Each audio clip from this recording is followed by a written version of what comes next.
بسم اللہ الرحمن الرحیم۔ السلام علیکم عزیز طلبہ، جمعہ بخیر۔ ان اللہ و ملائکتہ یصلون علی النبی یا ایھا الذین آمنوا صلوا علیہ وسلموا تسلیما۔ ارشاد خداوندی ہے، بے شک اللہ اور اس کے فرشتے نبی مکرم پر درود بھیجتے ہیں، اس لیے اے ایمان والو تم بھی اپنے آقا پر درود و سلام بھیجو۔ جمعہ کا دن اور نعت رسول مقبول صلی اللہ علیہ وآلہ وسلم کی تشریح یقیناً حسن اتفاق ہے۔ آپ کی شامل نصاب نظم نعت کے شاعر منظور حسین، ماہر تخلص، سلسلہ قادریہ سے نسبت۔ جی ہاں، یہی وجہ ہے کہ نبی کریم صلی اللہ علیہ وآلہ وسلم کی اس طرح مدحت تعریف بیان کرتے ہیں کہ الفاظ جیسے باوضو ہو کر چلے آتے ہیں اور خلوص دل سے جہاں جس لفظ کا حق ہے وہیں پر اسے موتیوں کی لڑی میں پرو دیتے ہیں۔ اس لیے ماہر القادری نعت گوئی میں ایک منفرد مقام رکھتے ہیں۔ ذکر جمیل اور نغمات ماہر، ذکر جمیل اور نغمات ماہر ان کی نعتیہ تصانیف ہیں۔ اور حسن اتفاق دیکھیے کہ 1978 میں مکہ مکرمہ میں یعنی حجاز مقدس میں ایک مشاعرے کے دوران ہی وفات پائی اور وہیں آسودہ خاک ہوئے۔ عزیز طلبہ، اشعار کی تشریح سے پہلے تخلیق کار، مصنف یا شاعر کا تعارف، مختصر تعارف ازا ضروری ہے۔ تو پہلے شعر کی طرف چلتے ہیں۔ تو مقصد تخلیق ہے، تو حاصل ایمان، جو تجھ سے گریزاں وہ خدا سے گریزاں۔ کمال کر دیا جی۔ ماہر القادری کہہ رہے ہیں تو مقصد تخلیق ہے، یا رسول اللہ صلی اللہ علیہ وآلہ وسلم، آپ کی وجہ سے کائنات تخلیق ہوئی۔ جیسا کہ حدیث قدسی میں آتا ہے، اللہ کریم نے فرمایا اگر آپ صلی اللہ علیہ وسلم نہ ہوتے تو میں آسمانوں کو پیدا نہ کرتا، اور اگر آپ نہ ہوتے تو میں اپنی ربوبیت، رب ہونے کو بھی ظاہر نہ کرتا۔ بے شک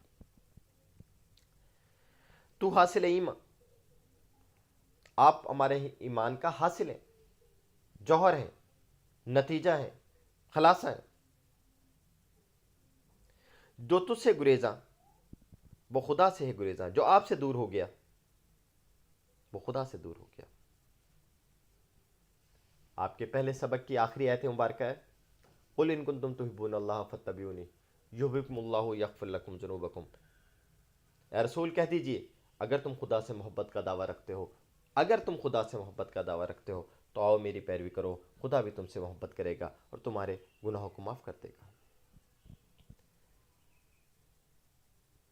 اس لیے اس نعت کے اس شعر میں آپ حوالہ دیں گے اس بزم ہست و بود کا، حاصل حضور ہیں۔ بود کہتے ہیں رہائش کو، ہست کہتے ہیں زندگی کو، بزم کہتے ہیں محفل کو، مراد دنیا۔ اس بزم ہست و بود کا حاصل حضور ہیں، یہ کائنات جسم ہے اور دل حضور ہیں۔ سب کچھ تمہارے واسطے پیدا کیا گیا، سب کچھ تمہارے واسطے پیدا کیا گیا، سب غایتوں کی غایت اولا تم ہی تو ہو۔ قرآن کریم میں میت الرسول فقط اطاع اللہ، جس نے رسول کی اطاعت کی گویا اس نے اللہ کی اطاعت کی۔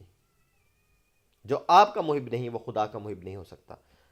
نبی مکرم صلی اللہ علیہ وسلم نے فرمایا کہ تمہارا ایمان مکمل نہیں ہو سکتا جب تک کہ میں تمہارے اولاد سے، تمہارے ماں باپ سے اور تمام دنیا سے زیادہ محبوب نہ ہو جاؤں۔ کامل نہیں کسی کا بھی ایمان تیرے بغیر، ہے رحمت خدا بھی گریزاں تیرے بغیر۔ دوسرا شعر دیکھیے، کردار کا یہ حال صداقت ہی صداقت، اخلاق کا یہ رنگ کہ قرآن ہی قرآن۔ آپ صلی اللہ علیہ وسلم نے 40 سال کی عمر میں نبوت کا دعویٰ کیا، لیکن عزیز طلبہ اس سے پہلے آپ اپنے کردار کا شفاف نمونہ اہل مکہ کے سامنے پیش کر چکے تھے، اور وہ چیخ چیخ کر کہہ رہے تھے کہ محمد صلی اللہ علیہ وآلہ وسلم صادق بھی ہیں اور امین بھی ہیں۔ آپ کی آمد سے قبل معاشرہ جہالت کی تاریکیوں میں ڈوبا ہوا تھا، بیٹیوں کو زندہ درگور کر دیا جاتا تھا، غلاموں کے ساتھ ناروا سلوک کیا جاتا تھا، ہر قسم کا نشہ بدکاری عام تھی، لیکن نور نبوت نے سب اندھیروں کو مٹا دیا۔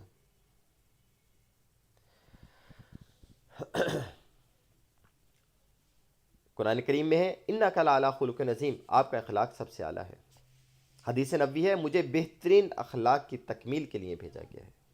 جناب عائشہ سے آپ کے اخلاق کے بارے میں دریافت کیا گیا تو آپ نے فرمایا کانا خلقہ قرآن، آپ کا اخلاق قرآن ہے۔ اس لیے کردار کا یہ حال صداقت کہ آپ صادق اور امین ہیں۔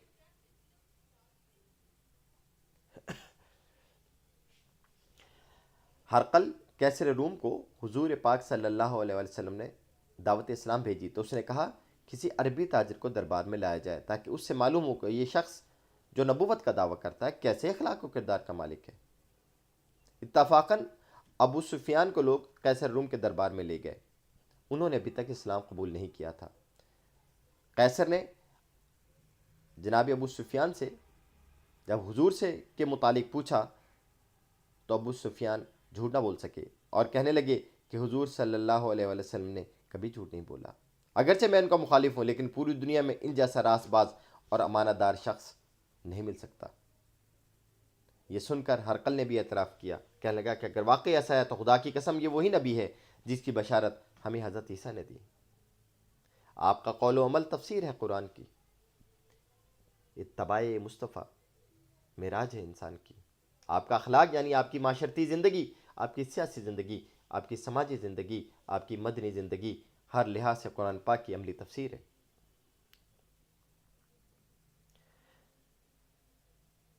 آپ نے زمین پر رہتے ہوئے آسمان کی بشارت دی اور آسمان پر زمین کی بشارت دی، اور دونوں بادشاہیوں کے دستور العمل کو اپنے زندگی میں برت کر دکھا دیا۔